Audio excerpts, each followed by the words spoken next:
Kao i svake godine, Zdrava Srbija obeležava današnji praznik. Zato se danas sa našim aktivistima nalazimo na Zelenoj pijaci kako bismo ujedno predstavili plan i program naše stranke, razgovarali sa našim sugrađankama o njihovom položaju u društvu i čestitali praznik.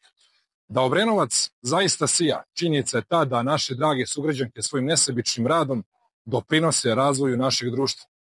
Pre svega, u svoje lično ime, u ime Gradskog odbora Zdrave Srbije i u ime celokupne stranke, čestitamo vam Međunarodni dan žena.